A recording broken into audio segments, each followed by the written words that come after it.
رمضان تجلى وابتسما طوبى للعبد إذا اغتنما رمضان تجلى وابتسما طوبى للعبد إذا اغتنما أقى مولاه بما التزما طوبى للنفس بتقواها.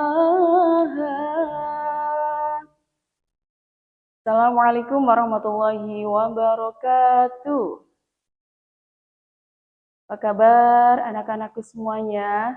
Semoga semuanya dalam keadaan sehat walafiat, Allahumma amin. Bismillahirrahmanirrahim. Alhamdulillahirabbil alamin. Wa bihi nasta'in wa ala umuri dunya waddin. Assalatu wassalamu ala asyrafil anbiya'i wal mursalin sayyidina wa maulana Muhammadin wa ala alihi wa sahbihi ajma'in, amma ba'du. Qala Allah ta'ala fi kitabil karim, a'udzu billahi minasyaitonir rajim. Bismillahirrahmanirrahim. Ya ayyuhalladzina amanu kutiba alaikumus syiyamu kama kutiba alal ladzina min qablikum la'allakum tattaqun. Al-ayah.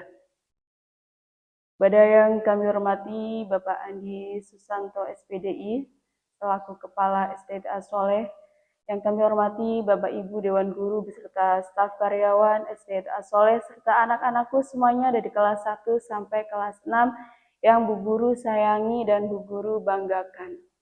Bagaimana kabarnya anak-anak semuanya? Semoga semuanya dalam keadaan sehat walafiat, Allahumma amin. Tidak terasa ya, hari ini kita sudah memasuki tanggal 1 Ramadan 1446 Hijriah. Semuanya senang ya menyambut datangnya bulan suci Ramadan seperti yang disebutkan dalam sebuah hadis yang berbunyi man fariha bidukhuli Ramadan haramallahu jazadahu 'alan niran. Barang siapa yang menyambut bulan suci Ramadan dengan senang, maka haram baginya pintu neraka. Haram baginya api neraka. Jadi setiap tahun umat Islam di seluruh dunia itu menanti datangan bulan suci Ramadan. Karena di dalamnya itu, di dalam bulan suci Ramadan banyak keutamaan yang sangat besar. Di antaranya di bulan suci Ramadan terdapat banyak rahmat, kasih sayang Allah, terdapat banyak ampunan di bulan ini, sehingga semua umat Islam sangat menanti kedatangan bulan suci Ramadan. Puasa sendiri seperti yang anak-anak sudah ketahui termasuk rukun Islam yang keempat. Cara bahasa, puasa sendiri berasal dari kata asom atau asyam yang artinya menahan diri. Sedangkan menurut istilah, puasa itu artinya menahan diri dari segala sesuatu yang membatalkan puasa dari terbit fajar sampai terbenamnya matahari. Apa saja yang bisa membatalkan puasa? Contohnya, anak-anak makan dan minum dengan sengaja. Kemudian muntah dengan sengaja. Kemudian yang ketiga, keluar darah haid atau darah nifas. Ini bagi anak-anak putri yang sudah balik ya, biasanya kelas 5 dan kelas 6, ada beberapa yang sudah mengalami haid. Kemudian orang tersebut murtad atau keluar dari agama Islam, sehingga itu semua membatalkan puasa. Adapun kewajiban puasa sendiri, itu diwajibkan untuk yang pertama dia adalah orang yang beragama Islam. Yang kedua, dia itu berakal sehat. Jadi bukan orang yang gila ya. Kalau orang gila itu tidak diwajibkan untuk berpuasa. Yang ketiga, dia itu sudah baligh. Terus kemudian dia itu kuat atau mampu untuk berpuasa. Berarti Bu, kalau misalkan anak kelas 1 sudah wajib untuk berpuasa atau belum? Kelas 1 belum wajib untuk berpuasa. Ketika anak tersebut belum baligh, belum dewasa, itu tidak diwajibkan untuk berpuasa. Tapi apakah puasanya sah? Puasanya tetap sah dan diterima oleh Allah Subhanahu wa Ta'ala. Walaupun kalian yang kelas 1 belum diwajibkan untuk berpuasa, tapi alangkah baiknya kalian semua untuk berlatih puasa sejak kecil supaya nanti ketika kalian sudah balik, sudah tidak kaget lagi, sudah terbiasa untuk melaksanakan ibadah puasa.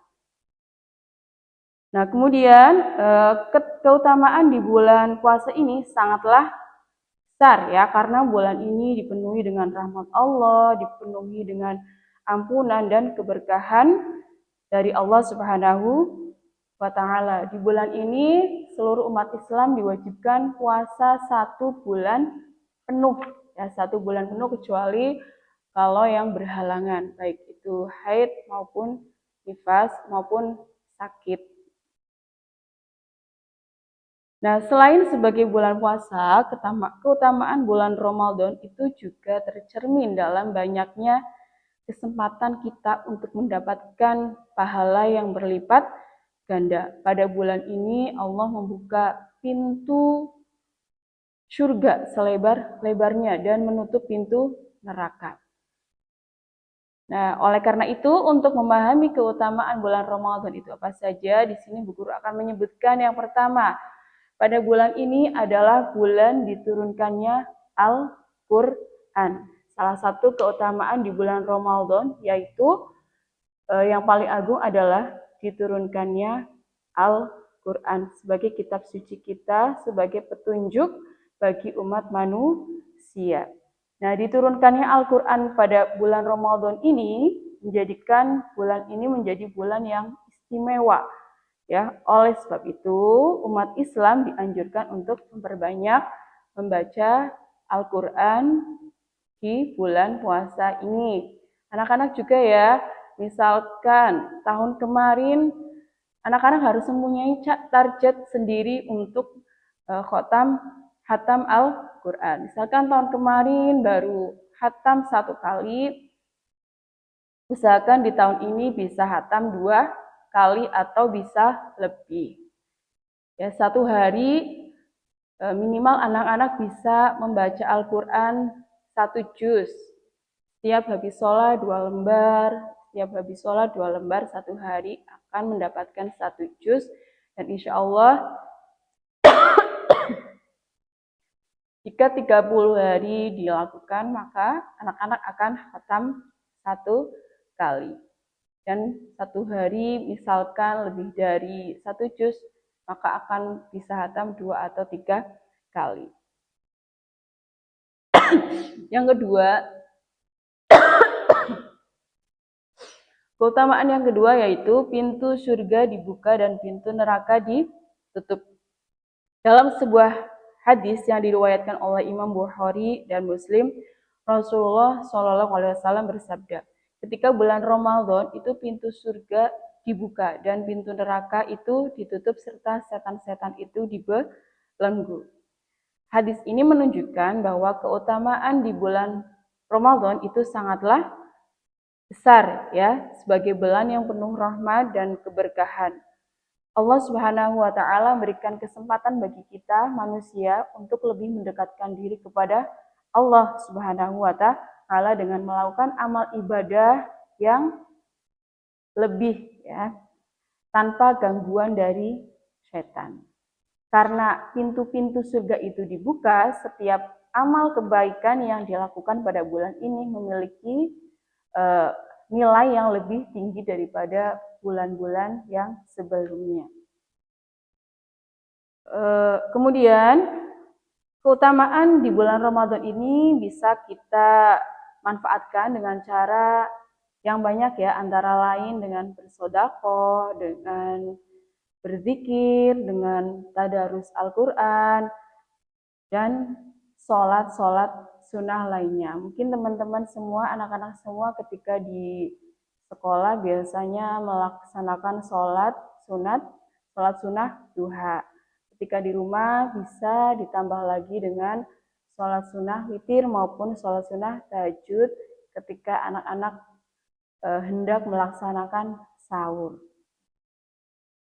Nah, yang ketiga, keutamaan yang ketiga yaitu ada sebuah malam yang lebih baik dari 1000 bulan yang disebut dengan malam Lailatul Qadar. Salah satu keutamaan bulan Ramadan yang paling dinantikan oleh seluruh umat muslim adalah malam Lailatul Qadar. Karena di malam ini Allah itu memberikan ampunan, memberikan maghfirah kepada hambanya, dan Allah itu akan mengabulkan doa-doa hambanya yang tulus. Seperti yang disebutkan dalam surat Al-Qadar ayat 3-5 yang artinya Tanazzalul Lailatul Qadri khairum min alfi syahr. Pada malam itu lebih baik daripada 1000 bulan. Tanazzalul malaikatu warruhu fiha bi'izni rabbihim min kulli am. Pada malam itu turun malaikat Jibril dengan izin Tuhannya untuk mengatur segala urusan, dan sejahteralah malam itu sampai terbit fajar. Nah, karena malam Lailatul Qadar adalah malam yang penuh keberkahan dan Allah mengampuni dosa-dosa kita serta mengabulkan doa-doa kita, ya. Sehingga pada malam itu kita dianjurkan untuk melakukan beberapa amalan, ya. Ketika malam Lailatul Qadar biasanya terdapat di 10 malam terakhir bulan Ramadan, yaitu dengan cara apa? Dengan cara qiyamul lail, ya, sholat sunnah di malam hari seperti sholat sunnah witir atau sholat sunnah tahajud. Kemudian yang kedua, memperbanyak zikir dan memperbanyak doa. Yang ketiga, bisa memperbanyak tadarus Al-Quran dan memperbanyak bersedekah kepada orang yang membutuhkan. Yang selanjutnya, keutamaan yang selanjutnya di bulan Ramadan yaitu pahala puasa yang berlipat ganda. Dalam sebuah hadis qudsi disebutkan Allah Subhanahu wa taala berfirman, setiap amal kebaikan anak Adam akan dilipat gandakan menjadi 10 sampai 700 kali lipat, kecuali puasa, karena sesungguhnya itu puasa untukku dan aku sendiri yang akan membalasnya. Hadis riwayat Bukhari dan Muslim, bahwa di bulan puasa ini bukan hanya kita itu tidak hanya menahan lapar dan menahan dahaga, tapi juga kita harus menahan hawa nafsu kita, ya, dengan memperbanyak ibadah. Yang kelima yaitu bulan pengampunan dosa. Nah, salah satu keutamaan bulan Ramadan yang kelima ini adalah sebagai bulan pengampunan dosa. Barang siapa yang berpuasa di bulan Ramadan dengan penuh keimanan dan mengharap pahala dari Allah, maka akan diampuni dosa-dosanya yang telah lalu. Dalam bulan ini Allah Subhanahu wa taala membuka pintu taubat seluas-luasnya bagi hambanya yang ingin memperbaiki dirinya. Selain dengan berpuasa, amalan yang dapat membantu, ya, kita mendapatkan ampunan dari Allah Subhanahu wa taala antara lain ketika malam hari kita setelah sholat Isya melaksanakan sholat tarawih dengan khusyuk. Mungkin teman-teman yang tahun kemarin sholat tarawihnya masih bolong-bolong, tahun ini bisa dimaksimalkan kembali walaupun hukumnya sunnah muakkad, ya. Kemudian yang kedua dengan memperbanyak istighfar dan berbanyak doa-doa taubat. Yang ketiga dengan memberikan sedekah kepada fakir miskin, ya, kan kita ada dari program sekolah ada sedekah subuh. Teman-teman bisa menyisihkan uang sakunya atau hartanya, ya, untuk dimasukkan ke dalam kaleng sedekah subuh yang nantinya teman-teman bisa salurkan atau tasyarufkan kepada orang di sekitar anak-anak semua yang mungkin kekurangan atau tidak mampu. Kemudian jangan lupa juga nanti setiap hari ketika berangkat sekolah untuk membawa uang untuk diinfakkan yang nantinya itu juga akan ditasarufkan untuk teman-teman kita yang yatim piatu. Yang selanjutnya adalah dengan menjaga lisan dari perkataan-perkataan yang buruk. Menjaga lisan, terus kemudian menahan emosi, karena itu bisa mengurangi pahala puasa. Nah, dengan memahami keutamaan bulan Ramadan ini, menjadikan kita lebih serius dalam menjalankan ibadah di bulan puasa ini, sehingga kita semua bisa mendapatkan keutamaan-keutamaan di bulan Ramadan. Mungkin itu saja yang bisa Bu Guru sampaikan. Kurang lebihnya mohon maaf. Wallahul muwaffiq ila aqwamit thoriq. Assalamualaikum warahmatullahi wabarakatuh.